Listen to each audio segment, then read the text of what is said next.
Max Track Live, Doppler is going to stay clear for a few more days. We could really use a shot of rain, and that is just not in the cards. We've got over a 2-week dry stretch now.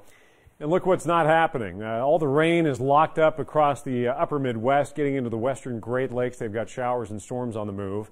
Heavy rain. And then look at that up over Montana. That is snow flying. We're talking about highs in the low 80s, feeling like summertime.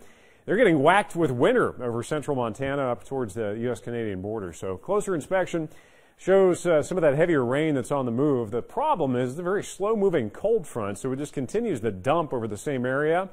And, of course, you've got that back-end colder air just gushing in over the U.S.-Canadian border. They've got a winter storm warning up and winter weather advisories up for a good chunk of Montana there. So winter is on up there. Here's the flash flood watch that runs through parts of northeastern Minnesota and just clips Wisconsin. And right here's the reason why. If you look at 24-hour rainfall totals, here we sit high and dry. They've had anywhere from 3 inches to half a foot of rain over the past 24 hours. So flash flooding, a huge concern there. Here's that slow-moving frontal boundary and that cold air rushing in up towards the border there. This is the main player, the main driver in our weather. We've got a ridge of high pressure in place, and the flow around it out of the southeast, eventually southerly, is keeping it very warm. The elevated highs, the dry air. And with that strong ridge holding, it's very difficult for this cold front to make much forward progress. So it'll eventually settle in here probably by Friday, but with a very limited chance for any kind of wet weather. Moisture will be lacking, so we're talking a few showers and storms probably Thursday night into Friday. And if you look at the LEX 18 Storm Tracker Future Track watch right up there over the banner, there's the potential for maybe a stray shower storm. There you can see it just on the move across Illinois and Indiana, and then kind of fizzling as it gets in here.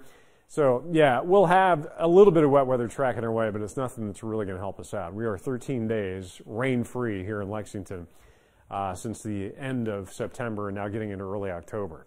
It's cool out there. It's not as chilly. There are some mid-40s down towards Heartland. If you look at the temperature trend, we're elevated. I mean, even as we cool down with that frontal boundary Friday, we're still upper 70s, which is above our average high of 72. And if you look at the average high through the month of October, this is the time of the year it starts to drop off fairly quickly. We start off the month and then wrap up the month 11 degrees cooler than we started as that average high just gradually comes down. So at some point we will cool back down again. But for now, we're up there. Low 80s for the high. Time of the year we're usually in the low 70s. Sunny, warm, a beautiful day.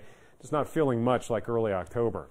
50s overnight, clear skies. Tomorrow we're back at it. Low 80s, mostly sunny. Thursday, partly sunny, still dry. And then here comes your cold front, but don't expect much out of it. A few showers and storms could manage to squeak out a nice-looking weekend. And then early next week, another chance for a few showers and storms. Clearly, there's another frontal boundary coming our way. We may get knocked from around 80 Sunday at the end of the weekend to maybe only upper 60s around Tuesday.